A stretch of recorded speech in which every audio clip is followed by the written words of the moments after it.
5 seconds. Sir, I come to the second amendment bill. Here the Honorable Minister wants to make an improvement. I very well understand it, and to some extent it is welcome.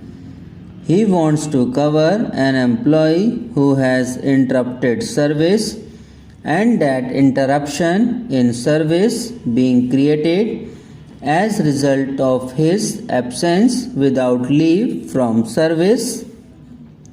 The amending bill proposes to include this interrupted period of service of such an employee within the meaning of continuing service for the purpose of payment of gratuity.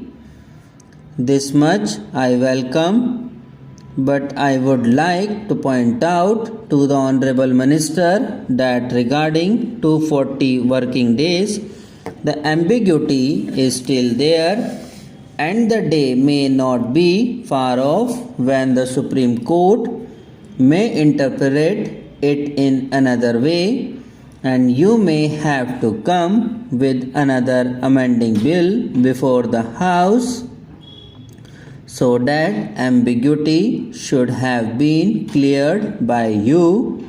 Here again I beg to submit the Honorable Minister makes a provision which is entirely detrimental to the interest of the worker working in the factory or in some other establishment.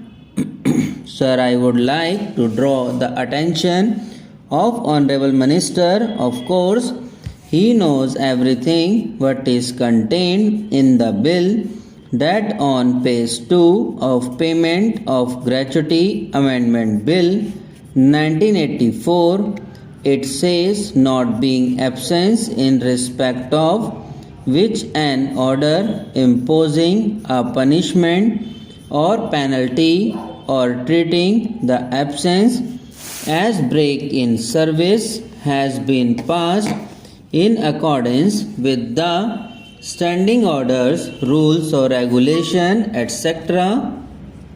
Here again, an unscrupulous employer, the number of whom is not small in our country, of course, may take advantage of this provision and for some reason or other, even on flimsy or false grounds, may impose a break in service of an employee every 4 years and thereby deprive the employee of his legitimate claim of gratuity. So this provision should not have been there, and I would submit to the Honorable Minister that the entire stipulations within bracket in this section 2A should be deleted for the workers working in factories if we want to do something better for the workers working in factories and some other establishments. Madam, I would like to submit that the Payment of Gratuity Act is now about a decade, more than a decade old, and this act seeks to provide a teeny dose of social security to working population. Further, I would like to draw the attention of the Honorable Minister to the fact that the working of this act, the experience of the working of this act, the Payment of Gratuity Act 1972, for the last 12 years has not been too much success.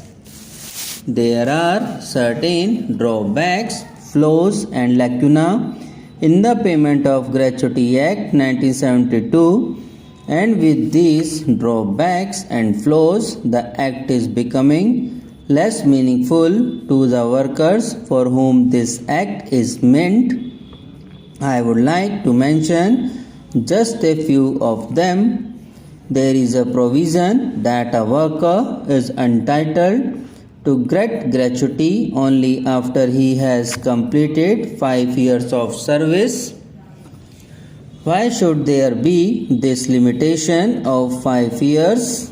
Let us take an example.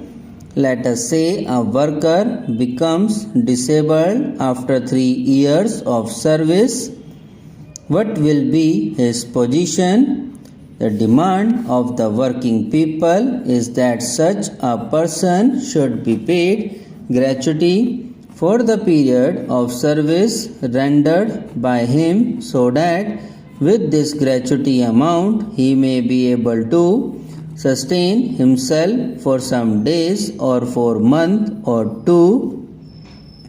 You should, I submit, at best to bring down this period of limitation to 1 year of service, because 1 year's duration of service is, I think, quite sufficient to assess or gauge the performance of a worker or employee working in a particular establishment. Then again, madam, there is another drawback which lies in the Principal Act, namely the Payment of Gratuity Act 1972, that is, the gratuity amount of a worker is not adequately protected. Therefore, I would suggest that such a statutory measure should be brought forward by the government, which will enable the gratuity money to be adequately protected. There has been a constant demand from different sections of the workers that a gratuity fund should be created like the Provident Fund, with this difference that in the gratuity fund only the employer will be required to deposit his portion of the money. This fund should be kept quite apart by the employer for the payment of gratuity, and under no circumstances the employer shall be allowed to use the gratuity money for his own purpose. Such an arrangement should have been made in the Gratuity Act. Now there is another thing, madam, which I would like to point out. Under the present provision, an employee is entitled to gratuity if he works or serves in an establishment which has at least 10 employees, initially at least. You have made an amendment that initially it should be 10. That is not fair.